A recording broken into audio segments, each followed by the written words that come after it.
আজকে আবু সাঈদের কথা মনে পড়ছে আমাদের, যে আবু সাঈদের ছবি বাংলাদেশের প্রতিটি মানুষের মনে গেঁথে আছে, এটা কেউ ভুলতে পারবে না।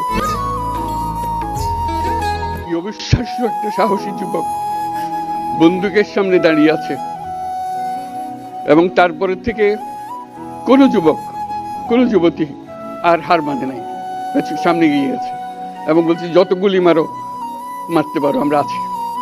তো যার কারণে এটা সারা বাংলাদেশ জুড়ে এই আন্দোলন ছড়িয়ে গেছে, এবং যার কারণে বাংলাদেশ এই দ্বিতীয়বার স্বাধীনতা অর্জন করলো। এই স্বাধীনতাটা আমাদেরকে রক্ষা করতেই হবে, শুধু রক্ষা করা নয়, এই স্বাধীনতার সুফল প্রতিটি মানুষের ঘরে পৌঁছাতে হবে, তা না হলে এই স্বাধীনতার কোনো দাম নেই। এই স্বাধীনতাটাকে পৌঁছানো হলে আমাদের শপথ, আমাদের যে প্রতিজ্ঞা, যে আমাদেরকে এটা করতে হবে, ঘরে ঘরে পৌঁছাতে হবে। মানুষ যেন জানে যে বাংলাদেশ স্বাধীন হওয়ার অর্থ